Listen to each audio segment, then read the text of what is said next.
La influencia de la reforma en la civilización de Occidente. Ese es el tema que estaremos tratando en el día de hoy. Para así hacerlo, contamos con nuestro hermano y amigo Julio Gaba. Este día, de verdad, le doy gracias al Señor que me permite estar aquí, llegar a ustedes con este programa Mundo Cristiano y estos temas tan interesantes para nuestra audiencia.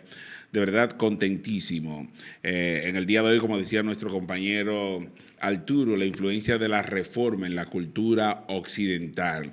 Esa influencia vamos a tocar unos puntos muy importantes, hasta qué punto influenció Este esta movimiento, reforma, sí, este movimiento en la institución del matrimonio, en, en el, los derechos individuales, ciertamente. y eso nos dará una óptica que quizás muchos desconocemos, y me estoy incluyendo, sobre la historia de la reforma. Ciertamente, ciertamente hay una intencionalidad de que se desconozca lo que es la historia de la Reforma Protestante, y tú sabes que la intencionalidad es que hay un adagio que dice que un pueblo que no conoce su historia está propenso a repetirla.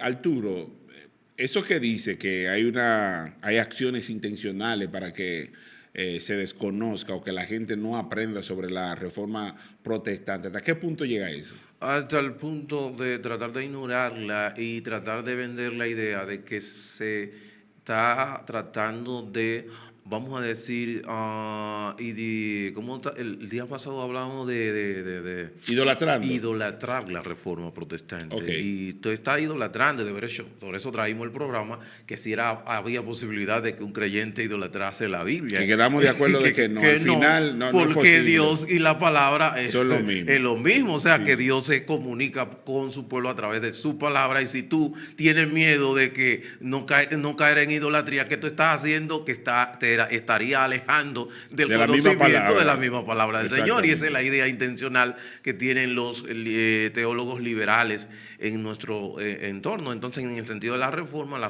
es vamos a decir, es el movimiento que se inicia en el año 1517, el 31 Ajá. de octubre, cuando Martín Lutero clava las 95 tesis en la puerta del castillo de la iglesia en Wittenberg, y desde allí comienza. Obviamente ya Dios había obrado a través de Gutenberg en el año 1455 con relación a la invención de la imprenta, y eso dio lugar a que de manera, vamos a decir, fluida, Sí, muchas se personas conociera. conocieran sobre lo que Martín Lutero había hecho y había protestado en ese sentido. O sea que es necesario que nosotros conozcamos, y dicho sea de paso, junto con la Reforma Protestante, Gaba, surgió un movimiento paralelo que fue la lectura de los clásicos, y fue cuando vamos a decir, cuando Constantinopla fue, vamos a decir, el último vestigio del Imperio Romano, cuando los turcos conquistan a Constantinopla, salen un grupo de personas hacia este lado occidente Sí. con pergaminos, con escritos griegos verdad en aquel momento, pero también traen consigo lo que es la escritura del Nuevo Testamento en el original griego, y Ya. eso es que sienta las bases para que luego entonces otros personas conociesen de primera mano las verdades de las Sagradas Escrituras en el idioma original. Original. Y eso entonces da como resultado en el 1517 entonces la Reforma Protestante. Fíjate cómo surgen las Sí, cosas. entonces pudiésemos indicar que la reforma protestante planta los fundamentos para el cambio social. Ciertamente, la Reforma Protestante le debemos mucho a lo que es el modernismo, a la Reforma Protestante. De hecho, dicho sea de paso, en la escritura. Pero un paréntesis para Sí. que siga así. Pero los cristianos comunes entienden que de repente la reforma únicamente tiene que ver con lo religioso per se. Per se, ciertamente. Sin embargo, estamos muy lejos de la verdad. Ciertamente. ¿Cómo fue? ¿Qué pasó? ¿Cómo es que la reforma tuvo tanta incidencia no solamente en el ámbito de la iglesia, que desmonta todo lo que es el monopolio de la iglesia, que entendía o enseñaba que solamente tú y yo podíamos Sí. tener acceso a Dios A través a de... través de los sacramentos Sí. de la iglesia. Y cuando entonces se le pone en las manos la Biblia en su idioma al individuo, entonces descubre Espérate, que así es no es, así no totalmente es. Así todo no lo es. contrario.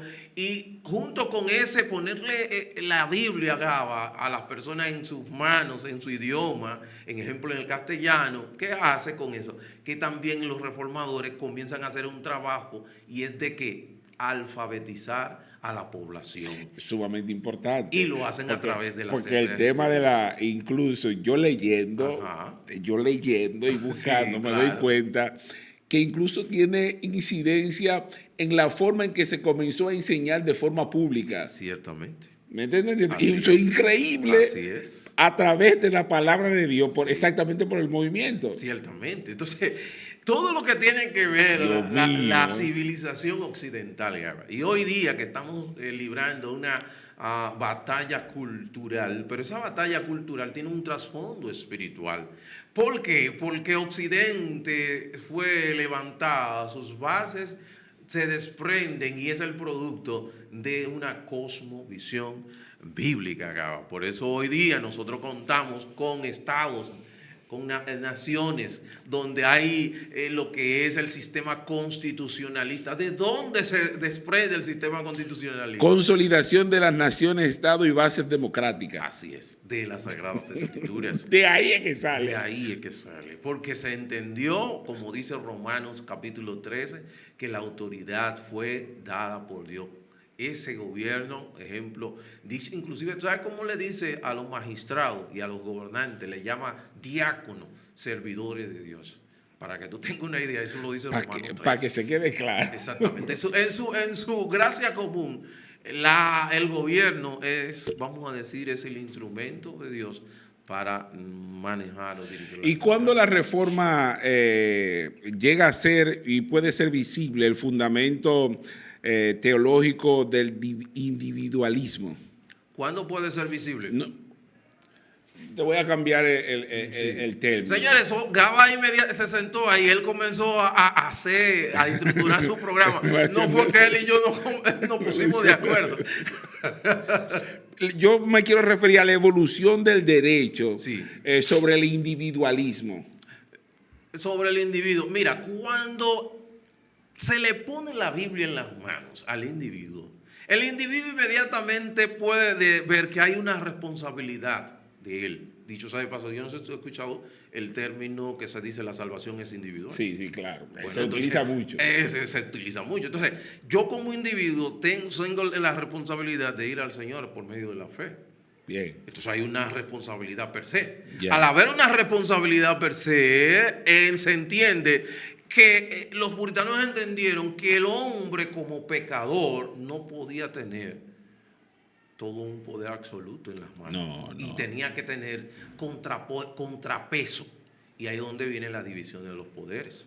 Y ahí es donde viene la creación de una constitución, que una constitución es un conjunto de normas. Sí, que rige un Estado. Que rige a un Estado y el cual el rey, ni siquiera el gobernante, está por encima. Está por encima de ella. Entonces, ahí, ¿quién está? Entonces la ley. ¿Y esa ley cuál es? La ley de Dios. Entonces, esto, la ley...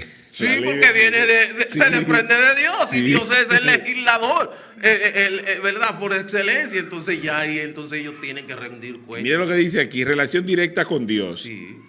Responsabilidad moral. Así es. Y responsabilidades individuales. Así es. Nos dio el fundamento, la evolución del derecho hacia el individualismo. Así es. Aquí hay un texto que quiero leer Déjame ver, donde habla de la relación directa con Dios, que eso fue lo que sucedió cuando el individuo fue capaz de entender a través de la palabra y decir, bueno, yo puedo de forma individual tener mi propio contacto directo con Dios y no necesariamente a través de los sacramentos de la iglesia, como la iglesia de Roma enseñaba. La iglesia de Roma tuvo más de, no, 1000 años con lo que es el evangelio secuestrado bajo los escombros de diferentes sacramentos, que a través de ello era que la persona podía tener acceso a Dios. Entonces, que se involucraba exactamente esos sacramentos, provocando que no sean dos, sino que sean tres. Cuando yo digo dos o tres, hablo de los personajes que intervienen para tu relación con Dios. Exactamente. Aquí dice que cada individuo es responsabilidad moral, cada individuo es responsable de su salvación y sus acciones ante Dios. Romanos 14:12. Lo que se produjo es un énfasis en derechos y responsabilidades individuales en el derecho civil, que es exactamente lo que indicaba desde el principio. Exactamente. O sea que vemos la gran relevancia, importancia y trascendencia de la Reforma Protestante. Totalmente. Y por eso tú y yo necesitamos conocer esto. Y la iglesia de hoy, ¿por qué es tan importante y relevante de la iglesia de hoy? Porque la iglesia de hoy debe de tomar como parámetro lo que fue el evento de la Reforma Protestante. Dicho sea de paso, América Latina no llegó per se la Reforma Protestante. En el día de hoy, 508 años después, que vamos a cumplir ahora el 31 de octubre, que dicho sea de paso, el 31 de octubre también por ley, en el año 2009, el diputado, para ese entonces Carlos Peña, legisló y creó el Día Nacional de la Comunidad Evangélica y Protestante, el 31 de octubre, en el año 2009, y lo hizo unir con el evento de la Reforma Protestante, para que usted tenga que ese día también es el día de la comunidad evangélica en la ciudad, en el país. Hay una acción o una revolución con respecto a la Reforma Protestante que toca de forma directa a la institución del matrimonio. Ciertamente. ¿Qué fue lo que sucedió?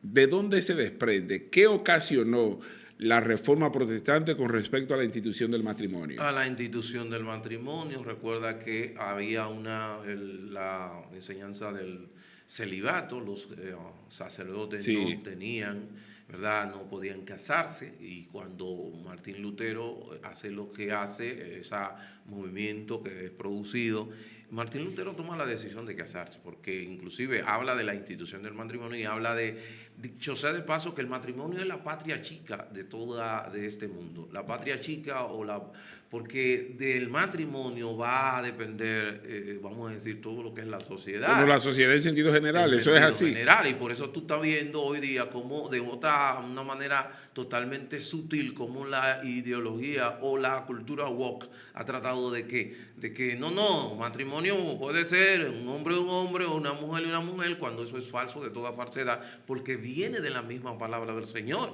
Y es desde allí entonces que ese hombre y habla de lo que es también el sacerdocio de todos los creyentes.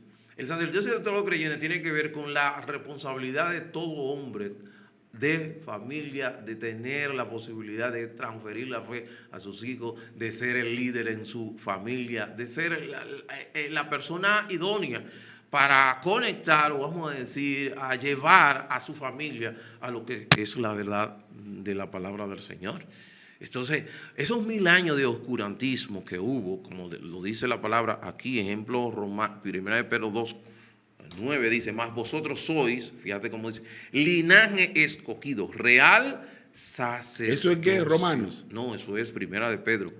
Capítulo 2, versículo 9, donde dice, mas vosotros sois linaje escogido, real sacerdocio, el sacerdocio de todos los creyentes, nación santa, pueblo adquirido por Dios, para que anunciéis las virtudes de aquel que os llamó de las tinieblas a su luz admirable. Y eso fue lo que pasó Gaba durante 1000 años, desde el siglo V al siglo XV, cuando ahí comienza entonces a despertarse el movimiento de reforma.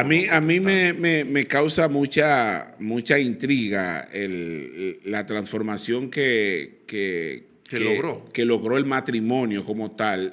No, la transformación que logró la reforma en el matrimonio. En el matrimonio, ya. Y eso iniciaba sin principio, indicando que intencionalmente se quiere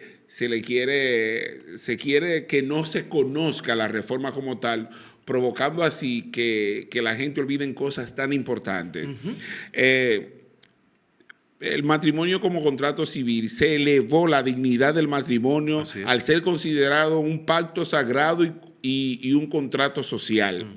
Me encanta eso porque en la actualidad el matrimonio es cualquier cosa. Exactamente. ¿Me estás entendiendo? El matrimonio es cualquier cosa. Y yo te estoy hablando del matrimonio, no solamente basándome en el matrimonio como lo que dice las Sagradas Escrituras, pero también basándome en el matrimonio como lo que crea esta sociedad. ¿Cómo lo que crea esta sociedad? Si nosotros eliminamos el matrimonio como tal, vemos el matrimonio como es como simple, como yo me voy a buscar un hombre y voy a estar con un hombre y yo tengo un matrimonio. Y si lo vemos de esa forma tan simple, tan liviano, no se cumple esto. Así es. También quiero leer algo que dice aquí: considerando sagrado y un contrato social, desmantelando, que era a lo que te refería en principio con respecto al celibato, desmantelando su estatus puramente sacramental. Lo sacó de ese estatus y lo llevó a lo que conocemos al día de hoy. Así es. Y ese impacto no solamente lo vive la familia como tal, sino la sociedad de forma directa. Así es. Entonces, eso es lo que hace. Mira, cuando la reforma fue tan importante y dio, vamos a decir, esa cosmovisión a todo Occidente, lo dio ¿por qué? Bueno, porque ahora el individuo ya está viendo cómo Dios ve la vida. Cómo Dios ve una familia. Ahora él ve al trabajo no con la teología del negrito del batey, sino que él dice, no, espérate, el trabajo es un mandato de Dios divino donde nosotros de manera legítima podemos generar riqueza. ¿Cómo? ¿De qué manera? En lo que es el trabajo, la eficiencia, vamos a decir, para la gloria de Dios. Ya no es el individuo que está en la iglesia, el sacerdote, que lo que hace lo hace para la gloria de Dios, sino que el que está, el herrero, incluso el carpintero, está haciéndolo para la gloria de Dios, y es tan santo y sagrado como lo que hace el individuo que está en una congregación impartiendo una enseñanza. Entonces, cuando eso dio como resultado lo que es la revolución industrial en Europa, y por eso, dicho sea de paso, todos los grandes científicos mayormente fueron del lado de nórdicos, los países nórdicos, donde produjo tantos científicos y tantas personas. Abolió lo que es ¿cómo se llama esto? La esclavitud, cuando William Wilberforce en la Cámara de los Comunes decidió, ¿verdad?, emitir un proyecto tomar un proyecto en una iniciativa legislativa donde se desmonta lo que es la esclavitud, porque se entendía que todo hombre era digno, la dignidad humana. Sí, y lo que tú dices, que lo discutimos o lo estudiamos, sí, o hablamos en un programa completo, que eso me llenó mucho de regocijo con respecto a lo que sucedió, el trabajo y la labor secular elevada a la categoría de vocación. Así o es. Llamado divino. Exactamente. ¿Me estás entendiendo? Fue elevado. Esto que nosotros se conocía como trabajo duro, fuera de una relación con Dios. O castigo de Dios. Yo decía eso. Bueno. O castigo de Dios se elevó a categoría de vocación o llamado divino. Así es. Sirviendo a Dios a través del oficio. Eso Así lo podemos ver incluso en Colosenses. Así es. Así es, claro que sí. Inclusive tú sabes que un grupo de personas ahí que no querían trabajar, él dijo, mira, el que no quiera trabajar, que tampoco coma. Que tampoco coma. Entonces ya ustedes pueden ver. O sea, que si nos vamos al área, ¿cuál área? El área que incidió la reforma, ya hablamos del área de la dignidad humana, hablamos de lo que son los derechos individuales, la libertad de expresión, Gaba, que hoy día está tan cuestionada. Y el impacto en la autoridad política. En la autoridad política, claro que sí. Que en efecto, aunque nosotros lo veamos así como tan simple, la autoridad política, lo que nosotros conocemos hoy, tuvo mucho que ver con lo que sucedió en el siglo XVI. Sí, claro. En el siglo XVI. 1517, en el 1517, el 31 de octubre, fue ese movimiento que inició allí y bueno, hoy estamos cosechando los resultados. Hoy día nosotros gozamos en Occidente de esta. ¿Tú sabes por qué tú y yo pensamos como pensamos? El pensamiento se debe a la cosmovisión, claro que sí, que se desprende de la reforma, que es una cosmovisión. Es que la reforma protestante, señores, para que usted tenga una idea, no es que estamos idolatrando ni nada. Lo que hizo fue llevar la Biblia a las manos del individuo, que el hombre volviera a las Sagradas Escrituras. Eso fue lo que hizo. Eso es simple. Ya, ahí comenzó entonces a ver las cosas como Dios la ve. De forma diferente. Entonces ahí, por eso el texto que leímos, de que nos trajo de la luz, de la tiniebla a la luz, cuando ese tiempo no estaba la palabra del Señor, que la individuo la podía ver, la podía leer en su idioma, había un oscurantismo, una oscuridad tremenda. De hecho, la iglesia de Roma perseguía a los científicos. Galileo Galilei fue asesinado. Era un científico por el decir una cosa que la iglesia decía otra, y él contradijo y dijo, no, la iglesia eso no es así. Eso no es así. Y eso mismo pasó con el impacto de la autoridad política. Así es. Por el cuestionamiento del mismo Lutero con respecto al poder eclesiástico. El Papa, claro. Y eso provocó al final la transferencia de poder. Ciertamente. Que es lo que nosotros conocemos ahora. Sí. Era lo que tú estabas diciendo. La división de los poderes. Claro, porque, por ejemplo, imagínate, y eso pasa en la actualidad en algunos gobiernos, ¿me entiendes? Estamos hablando de, tenemos cerca ahí a Cuba. Así es. Tenemos también a Venezuela, que él indica que Nicaragua, ¿me estás entendiendo? Entonces, nosotros gozamos de una democracia. De una democracia exactamente por un individuo. Dice aquí...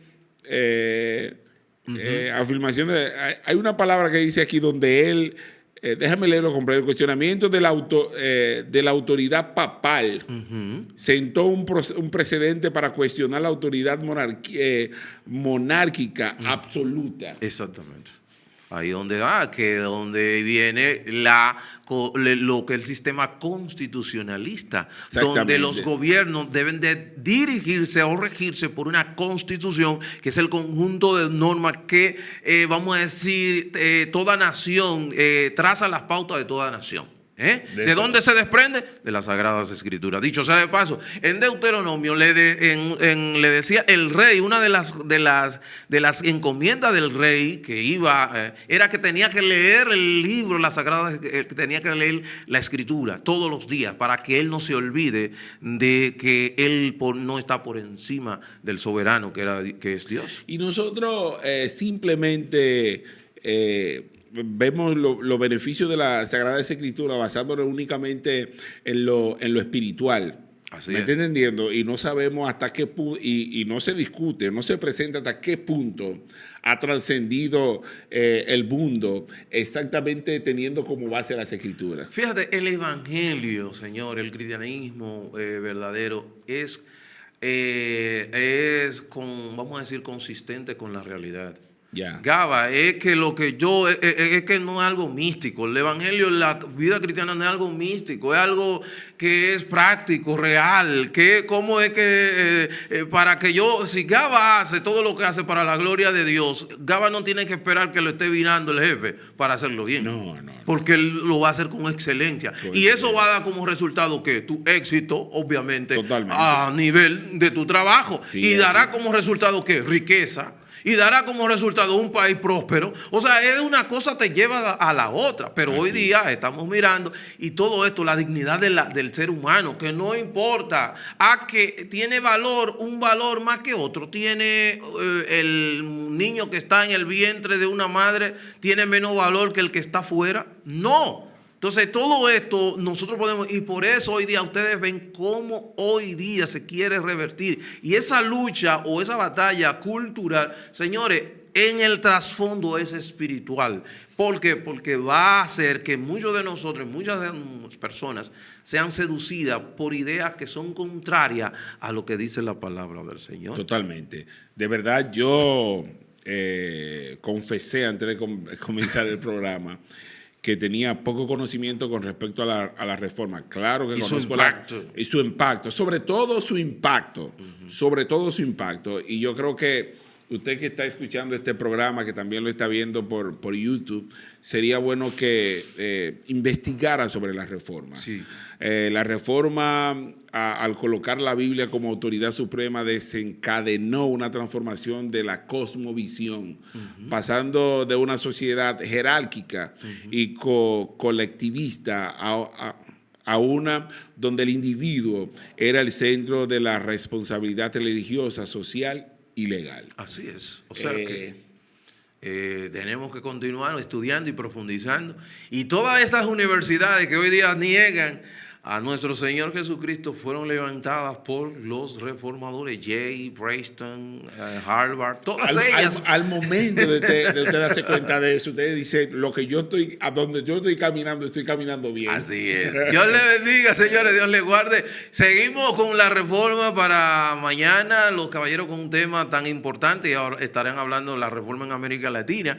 Así que ya ustedes saben, para su amigo y hermano Arturo Peguero ha sido un placer. Dios bendiga y nuestro hermano Julio Gaba. Dios le guarde. Muchas gracias.